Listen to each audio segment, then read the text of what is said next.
Bom, eu quero convidar você a abrir a sua Bíblia no Evangelho de Mateus, no capítulo 4. Evangelho de Mateus, capítulo 4.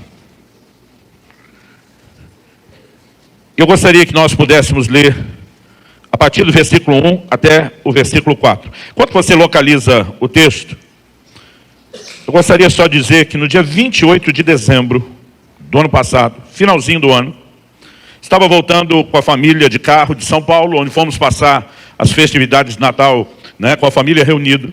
E eu me lembro que no caminho de volta o Espírito Santo falou comigo de uma maneira muito clara, enquanto eu viajava. Ele disse: para tudo o que você planejou para esse início de ano. Ele diz: e vai estudar sobre jejum como você nunca fez. Eu parei, pensei e falei: estudar como eu nunca fiz. Eu achei que a parte teológica eu estava relativamente atualizado, mas ainda assim decidi reler tudo que eu já tinha lido até então sobre jejum. Mas também decidi estudar a história do jejum, a fisiologia do jejum. Pela natureza do comando que Deus me deu de parar tudo e tornar aquilo uma prioridade, eu entendi que Ele também estava me chamando para uma experiência. E eu tive uma experiência muito interessante. Eu tinha reservado as primeiras semanas do ano para filmar vários cursos, Então estaria os primeiros 20 dias, as 3 semanas praticamente em casa, com tempo livre, e eu mergulhei no estudo do jejum. E não apenas entendi que Deus queria que estudasse, eu entendi que Ele queria que escrevesse. E eu escrevi um livro que está saindo essa semana. Infelizmente, está saindo a gráfica, mas não deu tempo de trazer aqui, nem eu peguei ele na mão ainda, chamado A Cultura do Jejum. E eu escrevi um livro inteiro, Cláudio, sobre jejum, em jejum, do começo ao fim. Deus me conduziu, já é uma experiência que Ele vem me permitindo repetir algumas vezes, a um período de 40 dias de jejum. Eu comecei a jejuar aos 15 anos de idade. E eu lembro que o meu primeiro jejum, eu jejuei uma refeição, o almoço, e ainda tomei refrigerante, com medo de desmaiar se não botasse alguma coisa para dentro, porque eu não sabia absolutamente nada sobre o assunto. Mas naquele dia que eu e vários amigos adolescentes ficamos sem comer na hora do almoço, orando e intercedendo por um amigo nosso. Ele era o único do grupo que ainda não era batizado no Espírito Santo. Ele estava meio desanimado, achando que Deus amava todo mundo, menos ele. Estava por um fio de desviar. E aquela turma se reuniu. E eu lembro que alguém falou: vamos jejuar para o fulano, para ele receber o batismo no Espírito Santo. E alguém falou: mas nós já comemos de manhã. Ele falou: mas jejum o almoço. Alguém falou: mas pode começar o jejum no meio do dia? Alguém falou: jejum é jejum. Se a Bíblia não fala o horário de começar, a gente decide. E era um bando de gente ignorante. Eu lembro que um falou assim: mas não desmaia não. O outro falou: aí já não sei. Aí nós decidimos, então é melhor tomar um refrigerante. Enchemos o bucho de refrigerante. Mas nós fomos orar na hora do almoço em vez de comer. Eu lembro que alguém ficou sabendo à tarde. Esculhambou a gente. Porque sempre tem um fariseu para dar pitaco no jejum dos outros. Eu lembro da pessoa dizendo: jejum que é jejum de verdade, não bota nem bala açucarada na boca. Que dizer vocês tomando refrigerante. E o cara me fez sentir com vergonha de Deus. Eu pedi perdão para Deus. Falei: desculpa aí, foi mal. Achei que estava fazendo direito, mas ninguém me ensinou a fazer o certo. Mas à noite, quando aquele nosso amigo foi batizado do Espírito Santo, ninguém convencia a gente que o jejum somado à oração não tinha funcionado. E eu comecei a querer aprender sobre o assunto. Eu descobri que tinha gente que jejuava mais de uma refeição, pulava o café da manhã e o almoço, e eu decidi experimentar. Pois descobri que tinha gente que jejuava 24 horas corrido. E eu nem perguntava: não desmaia? Não. Eu dizia: olha, você fica meio estranho, mas não é tão complicado. E aí eu passei a jejuar por um dia, mas depois descobri alguém que jejuava 2, depois descobri alguém que jejuava 3, 4. Aos 18 anos, eu já fazia com regularidade jejuns de 7 dias, só na água. E à medida que os anos foram passando, eu fui aprendendo, conhecendo e descobrindo os limites do meu corpo, as reações. Foi só a partir de 2008 que eu comecei a fazer jejuns bem prolongados e sempre debaixo da direção do Espírito Santo e com acompanhamento médico. E ao longo de mais de 3 décadas, isso tem sido parte da minha vida, da minha conduta. Mas honestamente, se eu entendesse o que Deus me fez entender nesse início de ano, eu teria jejuado muito mais. A minha mente abriu de uma forma que eu não consigo explicar. Eu estou surtado esse ano. Eu não consigo evitar o assunto. Então, eu não vou me desculpar, eu só vou me explicar. Meu coração está ardendo, queimando, por ver resgatada a cultura do jejum. Eu gostaria de compartilhar uma palavra que Deus me deu durante esse tempo, que eu compartilhei com a minha igreja, acabou virando depois um capítulo de um livro. É como se eu olhasse hoje para a Bíblia inteira e não existisse outra coisa que eu pudesse falar, a não ser essa. Mateus capítulo 4, a partir do verso 1 até o 4, diz: a seguir, Jesus foi levado pelo Espírito ao deserto para ser tentado pelo diabo. E depois de jejuar 40 dias e 40 noites, teve fome. Então o tentador, aproximando-se, disse a Jesus: se você é o Filho de Deus, mande que essas pedras se transformem em pães. Jesus, porém, respondeu: está escrito, o ser humano não viverá só de pão, mas de toda palavra que procede da boca de Deus. Você pode repetir essa última frase comigo? Diga: o ser humano não viverá só de pão, mas de toda palavra que procede da boca de Deus. Bom, o texto diz que depois de jejuar 40 dias e 40 noites, Jesus teve fome. Essa fome que Jesus sentiu não é aquela vontade de comer que eu e você sentimos quando a refeição atrasa ou pulamos uma refeição. Quando você deixa de consumir principalmente carboidrato, que é fonte de glicose, seu organismo tem um certo desconforto, mas ele vai buscar energia em outro lugar, nas reservas de glicogênio que normalmente estão armazenadas nos músculos e no fígado. Mas depois que ele queima o glicogênio, ele vai entrar num processo chamado cetose. Talvez você ouviu falar da dieta cetogênica. É quando você deixa de consumir, glicose, carboidrato, e depois de ter consumido o glicogênio, o organismo começa a buscar energia aonde? Nas suas reservas de gordura. E muitos recomendam esse tipo de dieta como uma forma de acelerar a queima de gordura. O fato é que a mesma coisa acontece quando você está em jejum. Quando você vai jejum prolongado, as pessoas às vezes pensam no primeiro dia de jejum que não é nada gostoso, especialmente se você não se preparou, não passou por um processo de desintoxicação. O incômodo que você sente, a dor de cabeça, a irritabilidade, aquela coisa que todo mundo sabe, é normal, é parte de um processo fisiológico. Mas outro dia alguém falou: pastor, o primeiro dia é muito ruim. Eu falei: é porque você não fez o segundo é pior. O terceiro ainda é ruim, mas não tanto quanto o segundo.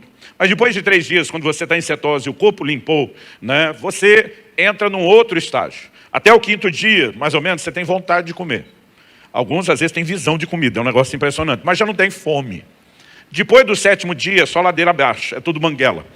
Você troca um alimento externo pelo interno, que é a sua reserva de gordura. Você não tem fome, você se sente saciado, você tem energia. Acredite no que eu estou falando. Eu fiz 40 dias de jejum treinando, indo para a academia, às vezes fazia 1h30 de musculação, 1 hora de cardio. Eu sei que isso assusta e não estou dizendo para você fazer isso. Jejum prolongado eu sempre faço debaixo da liderança do Espírito Santo, acompanhamento médico, e digo às pessoas: é bom ter um certo treino e conhecer algumas coisas importantes. Mas o que eu quero dizer para você, quando a Bíblia diz que Jesus teve fome, significa que suas reservas de gordura se acabaram. Essa é a fome real. É o início do estado de inanição. É quando o tecido vivo, os músculos começam a ser consumidos. Então, se você acha que já sentiu fome, eu digo, quase que a maioria absoluta das pessoas nunca sentiu fome. Eu já tive 3 experiências de jejuns de 40 dias, mas diferente de Nosso Senhor, que devia ser assim, magrinho, andava a pé para todo lugar, o tempo todo. Eram viagens assim de dias. Eles chegavam a andar 30 quilômetros num dia, Tinham uma alimentação saudável, não comiam nada industrializado, processado. Não consigo imaginar o corpo de Jesus diferente de um corpo magro, bem sarado. Agora, eu, nas 3 experiências que tive de jejuar 40 dias, eu nunca tive fome, porque aqui tem reserva, meu amigo. Aqui tem reserva, Então, a Bíblia diz que ele teve fome. Isso sim é algo desesperador, Diferente de quando você pulou uma refeição e está ali irritado, dizendo: eu preciso comer. Esse estado é quando o instinto de sobrevivência mais profundo é ativado. É nesse momento que Satanás vem tentar Jesus. Mas acredite, a tentação não era para comer. Ele já tinha terminado o jejum. A tentação era acelerar o processo da quebra, transformando pedras em pães. E disse: você é o Filho de Deus. E a grande tentação do diabo era tentar fazer Jesus agir nessa terra, não como homem, mas como Deus. Isso anularia a possibilidade dele, como homem, se tornar o nosso substituto. Mas o que me chama a atenção é que Cristo tem um posicionamento, uma resposta que, além de bíblica, é muito precisa. Ele imediatamente replica a Satanás, dizendo: está escrito, e aqui ele está citando Deuteronômio 8. E diz: nem só de pão viverá o homem, mas de toda a palavra que sai da boca de Deus. Assim como no natural, o alimento é aquilo que eu e você precisamos para a nossa subsistência. E ainda que alguém possa passar muito tempo sem comer, uma hora ele vai precisar voltar a comer.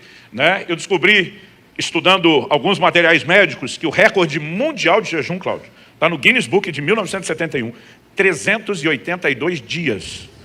Está certo que o camarada pesava mais de 200 quilos quando começou, e terminou com 83. Mas, acompanhado por médicos, esse camarada viveu mais de 1 ano de reservas de gordura. Agora, o ponto que eu quero explorar com você aqui é que mesmo um camarada desse, uma hora tem que voltar a comer, senão morre. Porque a subsistência depende de alimento. como ele tinha uma baita de uma despensa interior, ele conseguiu ficar 1 ano sem comida. Mas assim como no natural, eu e você não sobrevivemos sem comida, no espiritual também há um alimento, que não é apenas luxo, que não é apenas algo que satisfaz o paladar, é essencial à nossa subsistência espiritual. Quem está entendendo? O tema da minha mensagem hoje é fome de quê? Porque o ser humano tem sido orientado e dirigido pela fome. A fome é o que nos faz levantar todo santo dia e trabalhar, nem que seja para garantir a sobrevivência, garantir o próximo dia, a próxima semana, o próximo mês, né? O ser humano chega a fazer coisas absurdas por causa da fome. A Bíblia fala de tempos de crise, onde os pais chegariam ao ponto de falar sobre comer a carne dos filhos, que tinham morrido de fome primeiro. Tamanho o desespero. Agora, eu e você precisamos entender que assim como no natural há uma fome, que orienta o homem ao trabalho, muitas vezes a loucuras.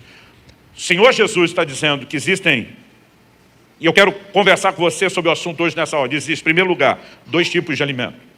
Segundo, não só existe 2 tipos de alimento, mas em relação a essas 2 esferas, que é o natural e o espiritual, existe fome e saciedade. Não só no natural, mas também no espiritual. Eu gostaria que a gente, a partir do que Jesus está falando, pudesse entender onde o aspecto espiritual, né, é tocado por essa visão de comida, né, da saciedade ou da fome, e como isso se aplica a mim e a sua caminhada. E onde nessa história toda, o jejum acaba se tornando uma disciplina espiritual importante na minha e na sua vida. Eu fiz uma pesquisa no início do ano, enquanto estava ali jejuando, estudando, escrevendo, e eu lembro que eu fiz uma enquete no meu Instagram, perguntando, né, quantos já tinham feito pelo menos um jejum de 24 horas na vida. 59 ponto alguma coisa, que eu não me lembro mais o ponto quanto, mas era quase 60%. Responderam nunca ter tido uma experiência sequer de um dia, de 24 horas de jejum na sua vida. Eu fiz uma segunda pergunta na enquete. Quantos já tinham jejuado de 3 a 7 dias? Não disse que o jejum tinha que ser só na água, nem disse que tinha que ser direto. Apenas 14% das pessoas responderam ter tido alguma experiência desse segundo nível de pergunta. A pesquisa teve uma amostragem considerável, foram quase 30 mil pessoas que responderam. Se você acompanha a pesquisa de intenção de voto, você sabe que algumas são feitas com 3, 4, 5 mil pessoas, né? Eu tinha gente de todo o Brasil respondendo e eu fiquei muito chocado com aquela resposta de quão baixa era a prática de jejum das pessoas. E eu estava conversando com um grupo de líderes, alguns deles mais jovens, né, dizendo que eu estava chocado com aquilo. Um deles olhou para mim e falou: pastor, com todo respeito, quando fala com todo respeito, você sabe que vai dar uma desrespeitada, né? Com todo respeito, o senhor é o tiozão que fala de Bíblia. Eu falei: como é que é? Ele falou: não, deixa eu explicar. Quem te segue sabe o seu perfil. O senhor está ali para falar de Bíblia. Em outras palavras, além de ser o tiozão que fala de Bíblia, o senhor atrai um público seleto, de gente interessada pelas coisas espirituais. Ele falou: se eu fizer uma enquete para o meu público, esse negócio vai dar pior do que deu o seu. E quando ele falou aquilo, eu fiquei chocado. Eu falei: eu não quero nem saber de algo pior do que aquilo que eu já vi. Mas ao mesmo tempo que a gente fica chocado, imaginando ninguém fez, eu lembro lá atrás, quando eu comecei. Eu sou parte de uma geração que dava ao jejum tamanho sigilo, que você não sabia nada de jejum por causa dos que não jejuam e por causa do silêncio dos que jejuavam. Eu sabia que meu pai, que era não só crente, mas pastor, jejuava pelo menos uma vez por ano, que tinha um jejum da denominação todo dia 15 de novembro para clamar por um avivamento pela nação brasileira, que é o dia do feriado da nossa proclamação da República. Mas fora isso, eu nunca soube que meu pai tinha o hábito de jejuar. Quando ele descobriu que eu já estava começando a ficar vários dias em jejum, preocupado, né, ele veio, né, tentar dizer: olha, cuidado com o fanatismo, vai devagar com esse negócio. Foi que eu tive a primeira conversa com ele sobre jejum. E eu falei: mas o senhor jejua? Ele diz: jejuo. Eu falei: eu nunca soube. Ele diz: não é para saber. Jesus disse que não é para saber. Eu lembro que eu olhei para ele e falei: não acho que foi bem isso que Jesus ensinou.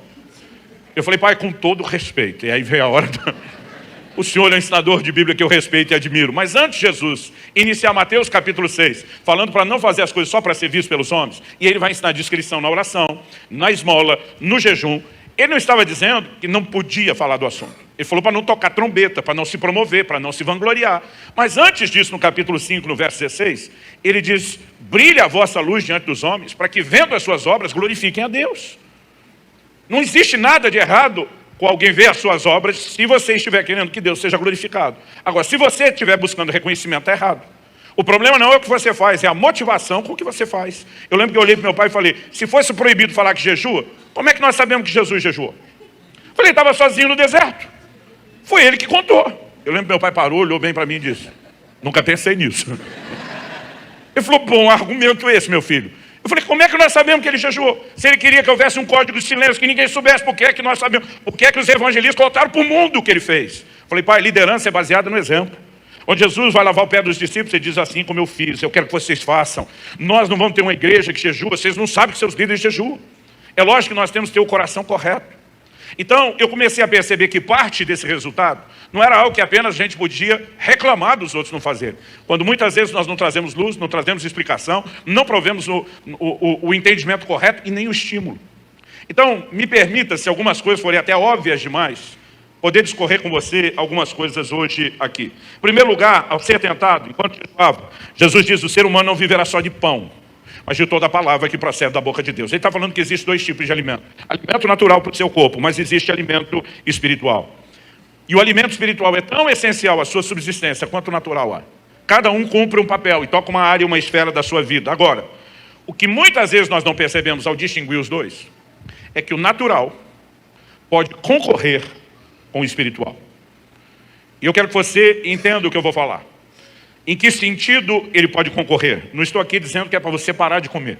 Acredite, eu jejuo muito, mas nos intervalos eu como bem. Cláudia é minha testemunha.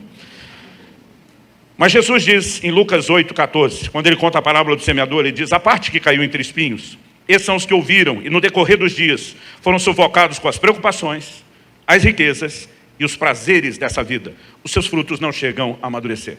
A semente que foi lançada é a palavra de Deus. Mas a Bíblia diz que espinhos cresceram e a sufocaram, ou seja, houve concorrência. Na hora de interpretar o que eram os espinhos, Jesus não fala só das preocupações da vida. Alguns estão lidando com as preocupações, como é que eu vou pagar as contas. Ele também fala das riquezas, esses são os que estão pagando a conta, está sobrando, e a preocupação agora é o que é que eu gasto. Ele diz tanto um como o outro, assim como os prazeres concorrem com a palavra de Deus. Não estou dizendo que eles são necessariamente ilícitos, proibidos, mas eles podem concorrer, daqui a pouco nós vamos entender como. Em Lucas 21:34, numa advertência que foi repetida dentro do contexto da vinda de Cristo, Nosso Senhor diz, tenham cuidado para não acontecer que o coração de vocês fique sobrecarregado com as consequências da orgia, da embriaguez e das preocupações desse mundo. A tradução brasileira apresenta esse texto assim, guardai-vos, para não suceder que os vossos corações fiquem pesados com o excesso no comer, no beber e com os cuidados dessa vida. Excessos no comer e no beber. Quando Jesus estava em Samaria, João capítulo 4, nos mostra a seguinte declaração. Vou ler do verso 31 ao 34. Bom, para fazer sentido o que eu vou falar, o texto de Jesus cansado da viagem, ele para junto ao poço de Jacó em Sicar. Seus discípulos vão à cidade comprar comida. Significa que ele não apenas está cansado. Lembre que as distâncias eram grandes. Quando a Bíblia diz, por exemplo, que o apóstolo Pedro sai de Jope e vai até a Cesareia Marítima, são 60 quilômetros. A Bíblia diz que ele fez a viagem em 2 dias. Daí que eu tirei a média de 30 quilômetros por dia. Jesus cansado da viagem, aguardando a comida chegar, ele começa a conversar com a mulher. Quando os discípulos chegam, Jesus está no diálogo com aquela mulher samaritana. E o texto diz assim, enquanto isso os discípulos pediam a Jesus, dizendo, mestre, coma. Tipo, nós trouxemos seu alimento, o senhor está aí distraído nessa conversa. Comer é importante. E o texto diz, Jesus respondeu, mas ele lhes disse, tenho para comer uma comida que vocês não conhecem. Então os discípulos começaram a dizer entre si, será que alguém lhe trouxe algo para comer? Jesus lhes declarou, a minha comida consiste em fazer a vontade daquele que me enviou e realizar a sua obra. Quando Jesus fala da palavra de Deus como alimento, ele não fala apenas de que quando eu e você estamos lendo, meditando, somos alimentados. Jesus dá a ideia de que a minha subsistência, aquilo que de mais importante eu preciso, assim como no natural é comida, é fazer a vontade daquele que me enviou. Em outras palavras, é cumprir a sua palavra. Ou seja, tratar a palavra como alimento não é apenas o que eu e você precisamos para ouvir, para se sentir inspirados, fortalecidos. Mas Jesus está dizendo, é algo essencial à sua subsistência. É algo prioritário. Jesus está dizendo, enquanto faço a obra de Deus ao tocar essa mulher, essa é minha comida. Em outras palavras, ele estava dizendo, isso ainda é mais importante do que comer. Naquele momento, comer não seria errado. Os discípulos estão dizendo, por que é que o senhor está perdendo tempo nessa conversa? A comida chegou, isso sim é prioridade. Porque muitas vezes eu e você estamos tão focados naquilo que é natural, que nós perdemos a consciência da importância das coisas espirituais. Quem está acompanhando, diga amém. Agora, o que eu e você precisamos entender é que isso não faz necessariamente do alimento algo ruim. Pelo contrário, em Deuteronômio, no capítulo 8, no versículo 10, aliás, nós vamos voltar muito para Deuteronômio aqui hoje, principalmente o capítulo 8. Em Deuteronômio 8, 10, o Senhor diz a respeito de quando eles entrassem na terra prometida: vocês comerão e ficarão satisfeitos e louvarão o Senhor seu Deus pela boa terra que lhes deu. Deus estava dizendo de comer, ficar feliz, contente, satisfeito e ainda louvá-lo. Eu não sei você, mas tem comida que eu agradeço antes e depois. Me recuso a agradecer só antes de tão boa que é. Em Neemias, no capítulo 8, eu e você conhecemos a declaração que a alegria do Senhor é a nossa força. Sabe em que contexto ela foi dita? Neemias 8:10, assim: vão para casa, comam e bebam o que tiverem de melhor. Mandem porções aos que não têm nada preparado para si, porque esse dia é consagrado ao nosso Senhor. Portanto, não fiquem tristes, porque a alegria do Senhor é a força de vocês. Ele está dizendo de festejar, comendo e bebendo o que estivessem de melhor. E fariam isso com uma consciência de Deus na história, das coisas espirituais, mas o alimento nunca foi tratado como necessariamente algo ilícito ou pecaminoso. Por outro lado, como nós veremos, um envolvimento demasiado, mesmo com aquilo que é lícito, pode nos roubar a percepção de coisas espirituais. E essa é a segunda coisa que eu quero discutir com você. As figuras de fome e saciedade. Eu já disse que a fome é um dos mais básicos instintos humanos e é aplicado de forma alegórica, muitas vezes na Bíblia, para a expressão profundo anseio ou necessidade por outras coisas. Por exemplo, Salmo 42:2 diz: minha alma tem sede de Deus, do Deus vivo. Quando irei e me apresentarei diante da face de Deus. Aqui sede não é literal, mas é usado para falar quase que de um desespero, de uma profunda necessidade por Deus. Em Mateus, no capítulo 5, no verso 6, Jesus diz: bem-aventurados que têm fome e sede de justiça, porque serão saciados. Ele não está falando de fome e sede literais, mas ele está dizendo que assim como a fome orienta você a buscar aquilo do qual você sente fome, eu e você podemos ser orientados para a justiça da mesma forma, priorizá-la da mesma forma. Em João, no capítulo 6, no verso 35, Jesus afirma: eu sou o pão da vida. Quem vem a mim jamais terá fome, e quem crê em mim jamais terá sede. Os conceitos tanto de fome como de saciedade são aplicados não só no aspecto da nossa vida natural, mas também no aspecto da nossa vida espiritual. E o que é que eu e você precisamos entender a partir disso? Que a saciedade natural, embora não seja errado, ela pode muitas vezes atrapalhar a fome espiritual. Dá uma olhadinha em duas afirmações que Jesus fez no Sermão do Monte. A primeira está em Lucas 6:21. Ele diz: bem-aventurados são vocês que agora têm fome, porque serão saciados. Mas logo na sequência, no verso 25, acabei de ler o 21. Em Lucas 6:25, Jesus diz: ai de vocês que agora estão fartos, porque vocês vão passar fome. Será que Jesus está falando de fome literal?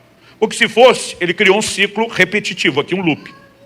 Então o verso 21 diz: bem-aventurados que têm fome, se a gente imaginar fome natural, porque vocês serão fartos. Mas daí ele diz, no verso 25, ai de vocês estão fartos, porque vão passar fome. Então enquanto o cara está passando fome, ele é bem-aventurado. A hora que ele foi saciado, eu diz: ai de você, agora eu vou te fazer ter fome. Então ele volta para cá de novo. Mas quando ele tem fome, bem-aventurado é você que tem fome, porque eu vou te fazer ser saciado. Ele volta para cá e Deus diz: ai de você que está saciado, eu vou te dar fome. Isso faria de Deus não só alguém bem bipolar, mas bem contraditório. Jesus nunca esteve falando de fome literal.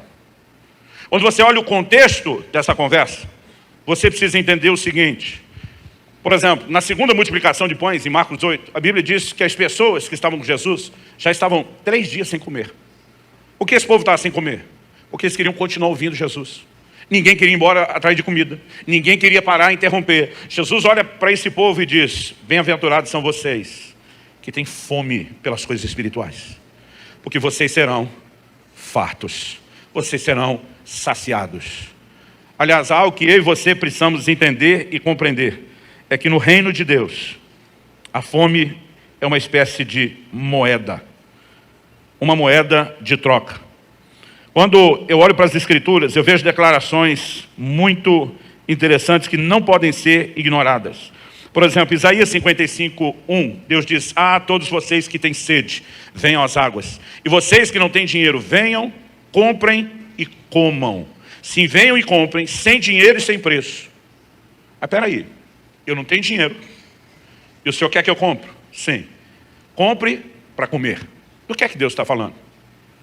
Ele está dizendo, quando diz respeito às coisas espirituais, a moeda no reino espiritual é fome. E diz: se você quer conseguir de mim alimento, tudo que você precisa é ter fome. Quem está entendendo, diga amém.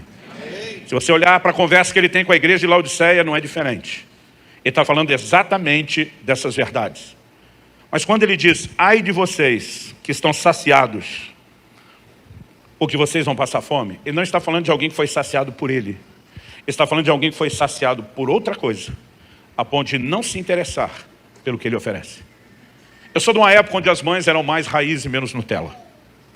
E quando a gente tentava comer alguma bobagem, alguma bugiganga, minha mãe falava antes do almoço, elas enlouqueciam. O Incrível Hulk era nada perto da loucura das mães da nossa época, se você quisesse comer antes do almoço. Porque ela dizia, se você se empanturrar dessas bobagens, você não vai ter fome pela comida saudável. E ela está dizendo, eu não quero que você se engane com aquilo que não faz bem para você. Quando Jesus está dizendo, ai de vocês que estão saciados, ele está dizendo, ai de vocês que encheram o bucho com qualquer outra coisa que não fosse o alimento espiritual que eu tenho para oferecer. Mas por causa deles, perderam a fome. Eu me lembro de um dia que um amigo me liga e disse, Birá, estou subindo de Santa Catarina, estou indo para São Paulo de carro, vou passar por Curitiba perto das 2 horas. Nós vamos parar numa churrascaria, estou com outros pastores, quero muito te ver, mas, cara, eu não tenho nem como sair do roteiro, porque senão não chego no destino para pregar a tempo. Será que você pode ir lá nos encontrar no lugar tal hora? Eu falei, tal hora eu estou lá, estou na cidade. E quando eles pararam, eu já estava lá esperando, e eu lembro que eu sentei, e aqueles camaradas começaram a comer, era perto de 2, tinham comido muito cedo de manhã, estavam morrendo de fome, e eu lembro que um deles falou para mim, não quer comer? Eu falei, não. Mas tinham acabado de servir uma picanha daquelas. Ele disse, cara, mas é uma picanha. Eu falei, pois é, mas quando você me avisou, eu já tinha comido, já tinha almoçado. E eu falei, eu estou cheio, eu estou olhando para esse negócio, estou vendo vocês empolgados, mas eu não tenho a menor vontade de comer. Sabe, eu e você já vivemos a realidade de como crianças comer bobagem, não ter fome na hora da comida. Já vivemos a realidade de ter nos alimentado depois de adulto com alguma coisa, que quando surgiu uma proposta melhor, era tarde demais. Eu tenho um amigo que viajou com a gente para o Japão, e na volta a gente tinha uma escala na Alemanha, e ele ia para outro destino, então ele ficou um dia a mais que a gente. E ele entrou num restaurante, não sabia nada do inglês, o que dizer do alemão, mal é mal português. E aí resolveu escolher um prato. E aí ele achou que tinha se enganado, porque ele achou que tinha o dom de interpretar as fotos. Aí ele falou, isso aqui parece ser legal. E serviram, ele não sabia o nome, mas lá no sul nós temos muita comida alemã, eu imagino que tenha sido um chucrute, um repolho azedo. E veio só repolho com pão. E ele disse que tinha pago os olhos da cara em euro, o que dizer fazendo câmbio. E ele pensou, agora que errei, paciência, o jeito é encher o bucho com isso. E quando ele terminou de empanturrar daquilo, ele descobriu que aquilo era só entrada. Aí chegou o prato da foto. E foi para mim subir lá e eu queria morrer. Aí eu descobri que eu tinha perdido meus euros. Porque a hora que chegou a carne e tudo o resto não cabia mais. Eu tinha me enchido de chucrute, de repolho azedo com pão. E sabe, espiritualmente, muitas vezes é isso que eu e você temos feito. E quando eu olho para essa declaração de Jesus, eu me lembro que no mesmo livro de Deuteronômio, que eu falei que fosse citar bastante, lembra que eu citei agora há pouco Deuteronômio 8:10, vocês comerão, se fartarão, louvarão o nome do Senhor, seu Deus. Olha o versículo seguinte, a partir do 11 até o 14. A continuação de vocês vão comer, se fartar, louvar Deus pela comida. Deus diz assim, tenham cuidado de não se esquecer do Senhor, seu Deus, deixando de cumprir os seus mandamentos, os seus juízos e os seus estatutos que hoje lhes ordeno. Não aconteça que depois de terem comido, estarem fartos. Aquilo que eu prometi, aquilo que eu vou cumprir, aquilo que vão fazer vocês ficar felizes e até mesmo me louvar. Não aconteça que depois de terem comido, estarem fartos. Depois de haverem edificado boas casas e morado nelas. Depois de se multiplicarem o seu gado e os seus rebanhos, e aumentar a sua prata e o seu ouro, e ser abundante tudo o que vocês têm, se eleve o seu coração. E vocês se esqueçam do Senhor, seu Deus, que os tirou da terra do Egito, da casa da servidão. Deus diz, eu quero dar do bom e do melhor, mas eu não posso deixar de adverti-los. Pode ser que vocês se empolguem tanto com essas coisas, que vocês se esqueçam de mim. Outro dia alguém falou sobre lá, tem hora que eu fico olhando para os evangélicos, e parece que nós temos evangelhos diferentes. Porque você vê uns camaradas pregando um evangelho de prosperidade, e outros quase que um de pobreza. Ele falou, qual dos dois é bíblico? Eu falei, na verdade os dois, a questão é ênfase. O mesmo Deus que diz, eu quero dar em abundância, diz, não se empolgue demais, porque é perigoso. E às vezes você vê um grupo pregando, é perigoso. Porque às vezes eles mesmos já tiveram experiência com aquilo e se perderam no processo, ouviram gente fazer isso. Às vezes você está vendo outros que talvez só viveram a escassez, começaram a descobrir as promessas de provisão e alguns milagres e agora estão empolgados lá de cá. Mas a mesma Bíblia, outro dia eu vi um falando, né? Cara, eu vou numa igreja, os caras chamam nós de pecador. Eu vou na outra, prega e diz que a gente é santo. Ele falou, aí eu estou confuso. A Bíblia diz o quê? Eu falei, os dois. Quando ela enfatiza o aspecto pecador, lembrando da sua velha natureza, ela está te chamando a mortificação, a dependência de Deus e a santificação. Quando ela está falando da santidade, está falando de uma posição que você tem e como você pode sair daquela realidade natural para viver essa. Não é um ou outro. O problema é que nós escolhemos. Eu quero essa parte do evangelho, eu quero aquela parte do evangelho, quando elas se equilibram. Quem está entendendo aí, diga amém. Então mesmo Deus que diz, eu quero dar comida e quero fartar, e diz, mas presta atenção. Você pode se empolgar com isso, e você pode desligar espiritualmente. A prova disso, ao meu entender, é quando Jesus, no Evangelho de Marcos, no capítulo 10, ele faz uma afirmação, eu não sei você, mas ela me enche de temor, eu diria até mesmo de preocupação, quando a Bíblia diz que Jesus olhou para aquele jovem rico. A Bíblia diz que Jesus o amou. E diz para ele no verso 21 de Marcos, só uma coisa falta a você. Vá, venda tudo que você tem, dê o dinheiro aos pobres, você terá um tesouro no céu, depois venha e siga-me. Aqui Jesus não está dizendo que ninguém pode ter tesouro. 1 Timóteo 6, a partir do verso 17, Paulo diz ao seu discípulo, manda aos ricos desse mundo, que não confiem na incerteza das riquezas, mas sim em Deus, que nos provê abundantemente todas as coisas, mas que sejam ricos em dar, generosos em boas obras. A Bíblia não está dizendo que um crente não pode ser rico. Aliás, o problema não é o crente ter dinheiro, é quando o dinheiro tem o crente. É aí que a confusão está feita. Salmo 62:10 diz, se as vossas riquezas aumentam, o texto não diz joga tudo fora, e diz não ponha nelas o seu coração. Mas olha o que Jesus diz para ele, desfaz de tudo que você tem, então venha depois disso e me siga. O verso 22 diz, ele porém, contrariado com essa palavra, retirou-se triste, porque era dono de muitas propriedades. Guardava os mandamentos, queria saber mais do que a vida eterna, tinha um anseio por outras coisas, mas não deu conta de ouvir isso. O texto diz no verso seguinte, o 23, então Jesus, olhando ao redor, disse aos discípulos, ele aproveita o ocorrido para tirar uma lição. Como é difícil para os que têm riquezas entrar no reino de Deus. O texto diz, os discípulos estranharam essas palavras. Estranhar não está soando legal, mas também não entenderam. Então Jesus insiste, mas Jesus insistiu em dizer-lhes, filhos, como é difícil entrar no reino de Deus. É mais fácil um camelo passar pelo fundo de uma agulha do que um rico entrar no reino de Deus. Eles ficaram muito admirados, dizendo entre si, sendo assim, quem pode ser salvo? Jesus, olhando para eles, diz, para os seres humanos é impossível, contudo não para Deus, porque para Deus tudo é possível. Então Pedro começou a dizer, eis que nós deixamos tudo e seguimos o Senhor. Jesus respondeu, em verdade lhes digo, que não há ninguém que tenha deixado casa, irmãos, irmãs, mãe, pai, filhos ou campos, por minha causa e por causa do Evangelho, que não receba já no presente 100 vezes, mais casa, irmãos, irmãs, mães, filhos e campos com perseguições. E no mundo por vir, receberá a vida eterna. Eu sei que esse é aquele tipo de texto evitado, pouco falado, pouco pregado e pouco explicado. Mas vamos tentar tirar algumas lições práticas daqui. Quando eu olho para essas declarações, em primeiro lugar, eu acho que nós temos que considerar a dificuldade que Jesus mencionou dos ricos entrarem no reino de Deus e a sua origem. Do que ele falava? Romanos capítulo 2, verso 11 diz que Deus não faz acepção de pessoas. Deus não ama mais o rico do que o pobre, mas também não ama mais o pobre do que o rico. Isso precisa ser inquestionável para mim e para você. Então quem dificulta a entrada no reino de Deus, a entrada do rico, é o próprio rico, não é Deus. Não é que Deus está olhando para o rico e diz, já que você teve uma boa vida aqui, vou te dificultar as coisas na próxima. E que ele olhe para o pobre e diz, já que a sua não foi tão boa quanto a dele, vou facilitar na próxima. Não é Deus que faz isso. Quem faz é o próprio rico. Agora, o texto também deixa clara a diferença entre dificuldade e impossibilidade. Porque Jesus diz, é difícil para o rico entrar, mas para Deus tudo é possível. Então Jesus está dizendo, não só eu não dificulto, como eu posso te ajudar a sair da sua dificuldade, porque eu sou Deus de possibilidades. Isso também tem que ficar claro para mim e para você. Mas a pergunta a ser feita é, por que muitos ricos têm dificuldade? Porque eles semelhantes às crianças mimadas, se empanturraram de doce e chocolate antes do almoço. Quando eu olho para as Escrituras, eu vejo Jesus dizendo em Lucas 12:19, falando daquele rico insensato, ele diz, então direi à minha alma, você tem depósito muitos bens para muitos anos, descansa, coma, beba, aproveite a vida. O rico estava enchendo a alma dele com prazeres terrenos. E se saciou de tal forma que perdeu a percepção da fome e da necessidade espiritual. Ele dificulta a sua entrada. Mas o que você precisamos entender é a importância do desprendimento. Na hora que Jesus insiste em explicar, eu creio que os discípulos entenderam o que Pedro diz. Nós largamos tudo. Em outras palavras, nós não nos prendemos a essas coisas. E diz, então fique sabendo, eu vou dar mais para vocês no tempo presente com perseguições. E no porvir, a vida eterna.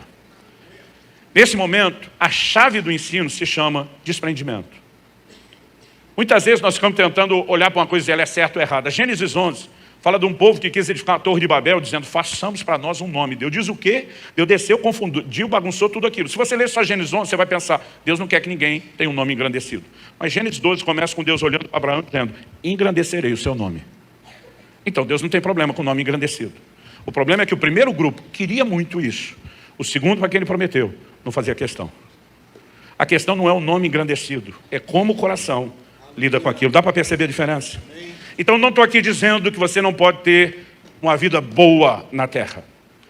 Mas que se nós não tomarmos cuidado, até mesmo as bênçãos que recebemos podem nos embriagar, podem nos distrair e podem nos roubar o anseio pela saciedade daquilo que é mais importante. Então eu quero, em terceiro e último lugar, te apresentar o que eu vou chamar do poder da abstinência. Quando você olha para a história da igreja, não apenas no Antigo Testamento, mas a história da igreja do cristianismo, o jejum é uma disciplina milenar que sempre fez parte da vida de homens e mulheres piedosos. Mas de alguma forma, ao longo dos séculos, nós fomos comprometendo a disciplina e a prática, por diversos motivos. Nós vivemos períodos de muito exagero no asceticismo da igreja. Nós vivemos uma confusão de alguns que pregam até hoje o jejum como se fosse uma moeda de troca, de barganha com Deus, né, que você faz por merecer. Isso contraria toda a doutrina da graça e do que nós recebemos de Deus pela fé. Mas, por outro lado, para muitos de nós é conveniente que não se fale no assunto ou que não se estimule ele. Eu citei várias vezes aqui Deuteronômio capítulo 8. E eu quero mais uma vez voltar no começo para você entender a base de tudo. Nos versículos 2 e 3 de Deuteronômio 8, nós temos o texto que Jesus cita lá em Mateus 4, na hora de replicar Satanás, dizendo, está escrito. O texto diz assim, Deuteronômio 8, 2 e 3. Lembre-se de todo o caminho pelo qual o Senhor seu Deus os guiou no deserto durante esses 40 anos, para humilhar vocês, para pôr vocês à prova, para saber o que estava no coração de vocês, se guardariam ou não os seus mandamentos. Ele humilhou vocês, ele os deixou passar fome. Ele os sustentou com maná que vocês não conheciam e nem os pais de vocês conheciam. Para quê? Para que é um indicativo de propósito? Para que vocês compreendessem que o ser humano não viverá só de pão, mas de tudo o que procede da boca do Senhor. Antes de dizer, vocês vão entrar na terra prometida, vão comer, vão se fartar, e dizer, eu quero ensinar vocês o que é ser humilhado e passar fome.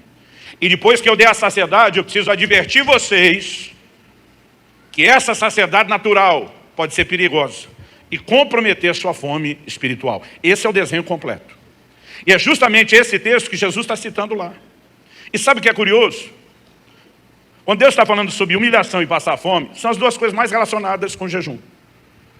O único jejum obrigatório na Bíblia inteira estava no Antigo Testamento. Uma vez ao ano, era o dia da expiação, chamado Yom Kippur. Deus diz, vocês vão afligir as vossas almas. No livro de Jeremias, depois no livro de Atos, nós descobrimos que esse dia anual era chamado de o dia do jejum.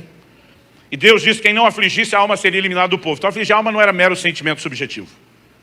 Era uma das linguagens deles para falar a respeito justamente do jejum. Em Daniel, no capítulo 10, no verso 12, depois de 3 semanas jejuando, o anjo diz, desde que você se dispôs a se humilhar perante o seu Deus. Davi diz no Salmo 35, eu humilhei a minha alma com jejuns. Outro dia uma pessoa falou, não, pastor, eu não gosto de jejuar porque eu passo mal. Eu falei, como é que é? Não, sabe, é muito desconforto. Eu falei, a ideia é essa. Outro dia me falou, não, pastor, eu não gosto de jejuar porque eu passo fome. O jejum está relacionado tanto com essa humilhação como com a fome. Mas Deus diz que essas coisas têm o poder, de alguma forma, de nos fazer compreender que Ele tem um outro alimento. E o maná é uma figura da palavra de Deus. Aqui eu e você começamos a perceber a conexão de que às vezes uma abstinência, e gente, jejuar é diferente de passar fome. Ah, pastor, os dois têm fome, mas é diferente. Eu estava conversando com um médico que me acompanha, e quando eu terminei esse terceiro período de jejum, ele me virou ao avesso, ele pediu mais de 60 exames. E ele ficou impressionado com os níveis dos resultados de saúde que eu estava. Ele falou, eu te acompanho desde 2014, eu nunca vi resultados tão bons como esse do pós-jejum. Eu falei, mas doutor, então por que os médicos demonstram às vezes uma resistência grande com o jejum? Ele falou assim para mim, porque eles confundem a avaliação de dados de quem passou fome com a de quem jejua. Eu falei, não é a mesma coisa? Ele falou, de jeito nenhum. E diz, o jejum é quando alguém deixa de comer, tendo comida porque não quer comer. A fome é quando alguém não come porque não tem o que comer. Eu falei, ok, mas os dois passam fome. Ele falou, mas a reação do corpo hormonal é tudo diferente. Fome gera um estado de estresse. Jejum gera esse estado de equilíbrio emocional profundo que você está vivendo. Eu falei, é verdade. Ele falou, o corpo foi desenhado pelo Criador para responder de forma diferente a uma atitude quando você está no controle. Então Deus está dizendo, eu queria ensinar vocês, num processo de humilhação e fome, a importância do maná e do alimento espiritual. Agora, se isso fosse automático, aquela geração tinha aprendido na hora. Mas Números 11, de 4 a 6, diz, e o populacho que estava no meio deles veio a ter grande desejo das comidas dos egípcios. Também os filhos de Israel começaram a chorar outra vez, dizendo, quem nos dará carne para comer? Lembramos dos peixes que comíamos de graça no Egito. Que saudade dos pepinos, dos melões, dos alhos silvestres, das cebolas, dos alhos. Mas agora nossa alma está seca. Outra versão diz farta, né? E enfastiada. E não vemos nada a não ser esse maná. Aquilo que Deus está dizendo, na abstinência, eu queria ensinar o valor do maná. Eles não conseguiram aprender, porque eles queriam tanto o que lhes faltava, que disseram, nossa alma está seca, enfastiada desse maná. 40 anos de deserto e não aprenderam a lição. Jesus, no final de 40 dias, não 40 anos, quando o diabo tenta, ele diz, está escrito, sobre a importância da humilhação e da fome, e de que nem só de pão viverá o homem. A questão não é o que eu e você enfrentamos, é se seremos ou não ensináveis no processo. Quem está entendendo, diga amém. Pastor, e que isso tudo tem a ver com o jejum. Se eu e você olharmos para as Escrituras, desde o Velho Testamento, Deus falava a respeito da lei dos votos. Números 30. Formas através dos quais o homem afligiria a sua alma, se limitando em relação a coisas lícitas. Uma delas era o voto do nazireu. O nazireu não podia comer nada que viesse da uva, nem beber o vinho. Era um dos alimentos prediletos, mais celebrados da nação. E ele simplesmente dizia, a gente não se permite ter esse nível de prazer. Porque andar com Deus tem que ser uma vida de sofrimento? Não. Porque quem empolga só com deleite natural, às vezes perde a percepção de deleites maiores, que são os espirituais. Gente, Davi diz, na tua presença, a plenitude de alegria, a tua destra delícias perpetuamente. Você acredita que se o crente estivesse vivendo isso todo dia, ele desviava? A razão pela qual desviamos é porque de alguma forma nós desconectamos. E muitas vezes desconectamos não é só por causa de prazeres ilícitos, às vezes é por excesso de prazeres lícitos. Quando eu olho para as Escrituras, eu vejo diversas advertências. E ao olhar para elas, eu percebo que essas advertências, elas muitas vezes estão relacionadas com a importância de você saber impor determinadas abstinências. Quando a Bíblia fala sobre contentamento, eu repito, ela não está dizendo que você não pode ter as coisas. Mas você precisa entender que você não depende de coisas para ser feliz ou satisfeito. E quando eu e você determinamos um padrão de vida, e contentamento é por limites, nós não estamos dizendo que passar daquilo necessariamente é errado, mas que nossa alma precisa cuidar para não empolgar com isso, a ponto de perder a percepção para outras coisas. Por exemplo, Paulo em 1 Coríntios 7 advoga que o casal cristão tem que viver uma vida de avivamento na sua intimidade. E diz, um não pode se negar ao outro.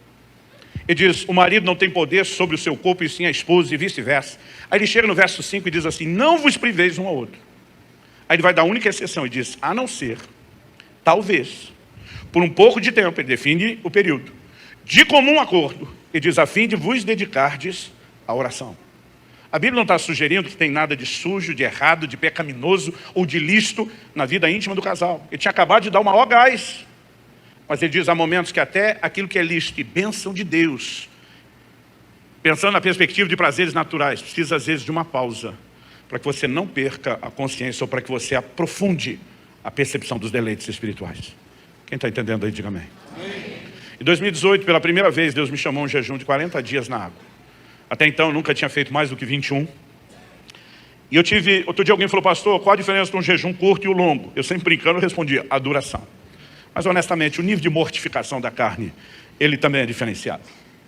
E esse jejum me deixou em crise. Por quê? Meu temperamento é colérico. Para quem não sabe o que é, explico. Barraqueiro por natureza. Quase todo dia que eu acordo, eu tenho que dizer para mim, você é crente. Lembra disso? E é pastor. Às vezes eu viro para a direita, o Espírito Santo está me vigiando. Ele diz, o fruto do Espírito é mansidão, amor, domínio próprio. Aí eu tento virar a cara para ele, está Dona Kelly, minha esposa do outro. Seja mais doce, meu amor. Só que durante 40 dias, nada e ninguém me irritava. Eu nunca tinha vivido isso, Cláudio. Nada e ninguém me irritava. Ah, pastor, o senhor vencia a tentação? Não, não era tentado. Normalmente, outro dia alguém falou, não acho que o senhor é tão estourado. Eu falei, porque você não viu tanto de vezes que eu engulo a lava do vulcão para ela não explodir. Mas durante o jejum, não tinha lava. Parecia que não existia mais vulcão. Minha esposa, quem conhece, sabe que é um doce de pessoa, mas nem que ela aguentava. Ela parava na minha frente. Ela fez isso várias vezes durante o jejum. Eu dizia, quem é você? Quem está aí? O que você fez com meu marido? Que homem manso é esse que eu não reconheço? Eu dizia para ela, não sei o que está acontecendo e nem você vai me tirar do sério. Por que eu estou dizendo isso, querido? Muitas vezes nós não percebemos o quanto a carne aflora. Não só para o que é errado, mas para aquilo que é lícito e nos agrada. Eu lembro de um dia que eu estava num evento. Já vou voltar nessa história de jejum. Estava num evento. Ninguém me tratou mal, mas eu estava me sentindo mal. Eu não era um preletor, eu não tive nenhum tratamento VIP, mas como todo mundo eu fui bem tratado. Mas eu estava tão acostumado com o que me dava quando eu era o preletor, que aquilo gerou um desconforto que eu nem percebi. E eu comecei a orar, falei, Deus, eu devo estar debaixo de algum ataque do inimigo. Eu estou me sentindo desconfortável, ninguém fez nada. E Deus me disse, é a sua alma te trolando. Você está tão mal acostumado com o que te dão, que quando deixaram de te dar, eu não teria percebido aquilo se Deus não falasse. Muitas vezes eu e você gostamos tanto do que é lícito, a ponto disso nos prejudicar. Então deixa eu voltar do lado de cá. Quem jejua com frequência ou regularidade, sabe que as coisas materiais perdem importância. Seu centro de gravidade muda. O centro de gravidade da terra puxa para baixo. O centro de gravidade do reino puxa para cima. Buscar as coisas são do alto, buscar as coisas são de cima. Mas há momentos onde mesmo que as pessoas falem isso, a gente está de olho lá e tem algo puxando a gente para cá. Mas quando você começa a entrar no lugar profundo da abstinência, e não é jejuar por jejuar, isso associado à sua irmã gêmea, a oração, tem o poder de mudar o chip dentro de você. A sua forma de pensar, os seus valores mudam. E de repente você começa a dar um valor muito maior àquilo que é espiritual. Você começa a ter um nível de deleite em coisas que muitas vezes te passam desapercebidos. E aquelas coisas que normalmente te saciam tanto lá de cá, você diz, isso não é tão importante como normalmente eu acho que é. Aonde eu quero chegar? Eu creio que Deus quer nos levar a um lugar não de mera religiosidade, mas de uma comunhão e de uma intimidade profunda com Ele. Jamais vou falar contra o Evangelho, que tem como efeito colateral bênçãos em todas as áreas. Mas, gente, isso nunca foi o centro. Paulo disse, é só para essa vida que esperamos em Cristo. Nós somos de todos os homens os mais dignos de lástima. Mas alguns crentes, se você tirasse as bênçãos dessa vida, de cura, de prosperidade, ele não queria nem saber de andar com Jesus para a vida eterna. Porque nós estamos tão presos a essas coisas, nós nos exercitamos tão pouco no desprendimento delas, que a gente não consegue viver a consciência do que é espiritual. Eu falei que o título da minha mensagem era uma pergunta, fome de quê? Se eu e você começarmos a sondar o coração, a fome que nós temos pelas coisas espirituais é muito pequena. O que falta para a igreja brasileira, gente, não é comida, está faltando para o povo é fome. Nós nunca tivemos um nível de revelação na palavra que a igreja vive hoje. Eu fui ministrar num evento no Acre agora em abril. Teve um líder, Cláudio, o cara fez 5 dias de barco para depois pegar 6 horas em cima de um abismo na estrada para conseguir chegar no evento. Eu fiquei pensando, alguns de nós, de imaginar só o trânsito da entrada de Xerém. Não sei se eu vou no culto hoje. Aí eu honestamente não entendi. Falei para aquele cara, por que todo esse esforço? Ele falou, pastor, para ter o que vocês estão oferecendo aqui. E nessa hora você pensa, alguns de nós nos acostumamos ou perdemos o interesse a ponto de não valorizarmos. Eu lembro de uma ocasião que fui ministrar na África. E um camarada fez 70 quilômetros em cima de uma bicicleta para poder estar conosco na reunião. E a gente às vezes olhando, está chovendo, não vou hoje na igreja. E tem o carro na porta. Fome de quê? Está nos faltando uma fome profunda por Deus e pelas coisas de Deus? Eu me pergunto do que é que nós andamos nos empanturrando para poder perder a fome. E se a saída para voltar a ter fome não é a gente começar a se abster dessas bobagens que a gente dá excesso demais. Outro dia um falou para mim, não pastor, eu não leio mais a Bíblia porque eu não tenho tempo. Tomei o celular da mão dele na hora, já estava desbloqueado. Eu mesmo puxei, abri um aplicativo, mostrei para ele. A média que ele gastava por dia em rede social, 5 horas e meia. A média calculada na semana, então um dia pode ter 6, outro dia ser 5, a média era 5,5.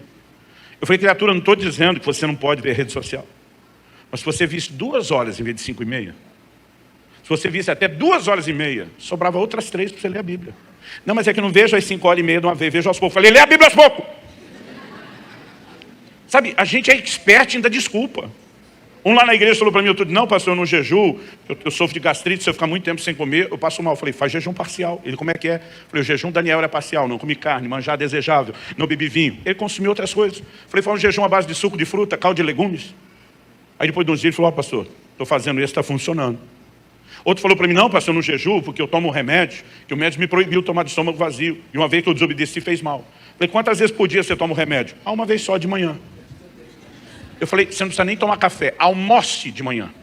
Bote o remédio no bucho cheio. No outro dia de manhã, você almoça de novo e põe o remédio. Você ficou 24 horas sem comer ele. É mesmo. A verdade é que se alguém falasse que era para conseguir dinheiro, nós dava um jeito. Mas jejuar. Eu tenho um amigo que dizia, bom não é jejuar. Bom é ter jejuado. É o resultado depois. O processo, gente. Com o tempo você pode aprender a deixá-lo menos desconfortável. Quando Deus falou comigo na estrada, para tudo que você programou, vai estudar sobre jejum. Eu não sei te explicar, ele só mandou estudar. Mas eu sabia que ele estava me chamando para mergulhar no assunto. Então eu cheguei em casa por 7 dias. Eu comia uma vez por dia. Eu quebrava a cada 24 horas. Durante esses 7 dias eu tirei carne vermelha, açúcar, que eu já quase não consumo. Café para alguns faz diferença, para outros não. Mas eu entrei num processo já de desintoxicação. Comecei a fazer uso, eu faço com aconselhamento médico, então apesar de vender sem prescrição médica, não brinco com ele, carvão vegetal. Alguns, quando tomam, pode dar constipação, outros diarreia, mas ele ajuda a limpar o seu intestino. Tanto que ele não é aconselhável tomar com remédio, porque ele puxa a química do remédio para fora do corpo e não faz efeito. Comecei a fazer uso daquilo, o máximo de grãos e fibra que eu podia. Tem gente que vai jejuar e quer despedir, aí ele enche mais o bucho de comida. Vai ser mais difícil. O processo vai ser mais doloroso, você tem que preparar. Depois de 7 dias quebrando a cada 24 horas, entrei 3 dias só no detox, para depois entrar na água. Quando eu entrei, não tive dor de cabeça, porque a dor de cabeça é a desintoxicação. Então, se você quiser, você se prepara até para que ele não seja tão sofrido, mas sempre será desconfortável. Mas o que vem depois, gente, faz valer a pena. Então, lembre disso, bom não é jejuar. Na hora que está rolando, não é a melhor coisa do mundo. Bom é ter jejuado. Outro dia um falou para mim, não, pastor, que eu jejuei uma vez, não senti resultado nenhum, eu parei. Falei, eu tenho um amigo também, que foi uma vez na academia, não ficou maromba, desistiu. O jejum é uma cultura, tem que ser uma disciplina. Talvez você não veja resultados imediatos, mas quanto mais você se dedica a ele, mais você vai colher desse fruto. Jesus disse quando o noivo fosse tirado, falava dos dias da sua ausência. Ele aponta para os discípulos e diz, eles vão jejuar. Jesus nunca situou o jejum para o Velho Testamento. E disse aos seus discípulos em Mateus 6,16, quando jejuardes? Não se, quando. John Wesley dizia que ninguém instrui como fazer alguma coisa, a menos que espere que a pessoa faça aquela coisa do jeito que ele propôs. Então, se em nenhum momento ele ordenou que eu e você jejuássemos, no mínimo ele externou que esperava que nós o fizéssemos. E se nós entendemos o que é viver para agradar o nosso Senhor, a expectativa dele deveria ter o mesmo peso que o mandamento para mim e para você. Honestamente, ele não determinou a periodicidade do seu jejum, ele não determinou a duração e nem o tipo. Isso você decide ou deixa o Espírito Santo te dirigir como fez com Jesus. Nunca deixe nenhum fariseu dar pitaco no seu jejum. Mas o que você não pode é presumir que ele não quer que jejue. Eu a vida inteira eu dizia para os outros, olha, não tem uma ordem, então se você nunca jejuar também não está em pecado. Quer dizer, a gente está quase dizendo para o povo, não precisa. Nesse mês de janeiro o Espírito Santo falou comigo, se um crente, que foi ovelha do seu rebanho a vida inteira, você descobrisse que depois de uma vida inteira de crente, ele deu uma esmola só, uma vez na vida e uma pequenininha sem vergonha. Você acha que ele teria me agradado? Eu falei, de jeito nenhum, isso é um estilo de vida. Ele falou, se ele terminasse uma vida inteira aqui na terra, tendo feito 2 ou 3 orações na vida, você acha que ele teria me agradado? Eu falei, de jeito nenhum, oração é um estilo de vida. Ele falou, pois é, mas eu ensinei sobre oração, esmola e jejum, tudo junto. E você faz eles acreditar que se jejuar uma vez na vida, tá bom? Por que o jejum não é parte do estilo de vida? Embora eu percebi que fosse do meu, eu achava que eu nunca podia incentivar demais as pessoas. Eu falei para Deus, eu me arrependo da minha negligência. E eu vou perturbá-los. Mas eu vou tentar transbordar aquilo que o Senhor tem dado. Gente, há algo extraordinário por trás do jejum. E eu quero dizer, nesses 8 anos, onde nós estamos não só agradecendo o que Deus já fez, mas sonhando com coisas extraordinárias. Me ouça com atenção. O jejum será uma chave importante para determinar o que virá daqui para frente. Eu sei que Deus vai lidar com isso diferente com cada um. Cada um está no nível de maturidade, numa época, numa fase da vida cristã.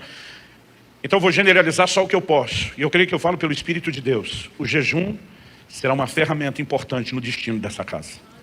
E se há algo que eu posso oferecer para você nesse dia, além de dizer, vamos agradecer o que Deus já fez, é nos empolgarmos e nos prepararmos para aquilo que Ele ainda vai fazer. E vou repetir uma última vez, o jejum terá um papel importante nas conquistas que virão. Outro dia alguém me disse, pastor, o senhor conta pouco as experiências que o senhor tem no jejum. Eu falei, eu vou te dizer por quê. Porque no início, eu jejuava ouvindo as experiências dos outros e eu queria ter as mesmas experiências. E sabe o que é frustrante? Você não tem as mesmas experiências, você tem as suas. Aliás, no outro jejum você não tem a que teve antes, você vai ter outra. Então eu não gosto de direcionar a expectativa em como vai ser. Mas parte das experiências mais marcantes que eu tenho tido nos últimos anos com Deus sempre estão relacionadas aos períodos de jejum. Ou é no momento do jejum, ou é no momento do encerramento do jejum, ou é logo na sequência do pós-jejum. Um dia desse Deus abriu a minha mente, me fez perceber. E ele disse, acho que tudo isso é coincidência. Falei, de jeito nenhum. Não existe probabilidade estatística de ter tanta coincidência. Ele diz, então entenda que é causa e consequência. Vamos ficar em pé para parecer que está acabando? Eu sei que eu devia estar pregando isso no culto da manhã. Agora todo mundo já comeu. Mas um dia um irmão brincou comigo e falou, pastor, vou praticar o que o senhor falou de hoje até amanhã cedo. Enquanto eu durmo, não como nada. Eu falei, tá de brincadeira. Mas aí veio um que falou, pastor, diferente dele eu vou praticar. Porque ele falou, eu como a madrugada toda. Eu falei, aí tá valendo. Mas sabe como você vai fazer isso entre você e Deus? Se você nunca jejuou, não tente começar imitando quem jejua há mais tempo. Isso seria tão insensato quanto você que nunca entrou numa academia querer levantar o peso que o grandão que está lá anos treinando está levantando. Talvez você tenha começado uma refeição. Daqui a pouco pular uma segunda. Jejum intermitente hoje é uma excelente forma de treino e preparação, parcial também. O importante é que você comece e com paciência se exercite cada vez mais. Eu não quero encorajar ninguém aqui a nenhuma irresponsabilidade. Mas também o não cometer um excesso não é desculpa que a gente cometa o outro e viver na negligência.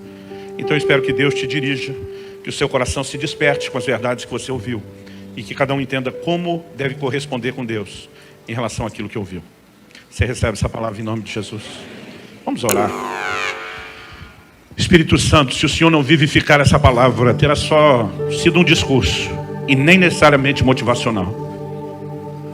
Mas quando o Senhor ilumina os olhos do nosso entendimento, quando o Senhor desperta o nosso coração e o nosso espírito, nos provocando com a Tua palavra, isso faz toda a diferença. Eu clamo por isso.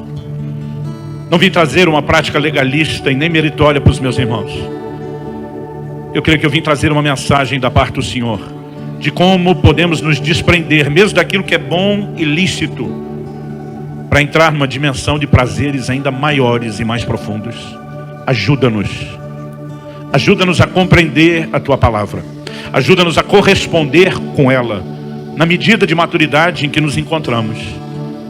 E Pai, clamamos, dirige essa igreja local a viver a plenitude do seu propósito. Nós clamamos pela nova fase. Nós clamamos pelo novo estágio. Que venha uma nova dimensão de frutificação. Que venham dias de rompimento. Que venham dias de provisão, não apenas material, Senhor. Toda a provisão necessária para edificar aquilo que o Senhor predeterminou no seu conselho. Começando dos recursos celestiais, da unção, da graça, se estendendo aos recursos humanos e inevitavelmente aos materiais. Nós clamamos, ó Deus, por um novo tempo, por uma nova dimensão de conquistas. Não apenas experiências novas e maiores, não apenas bênçãos numa medida mais intensa e abundante, mas avanço, rompimento. Nós clamamos em nome de Jesus. Em nome de Jesus. E para a glória de Deus. Fale com Deus por algum instante. No seu lugar, do seu jeito, da sua maneira.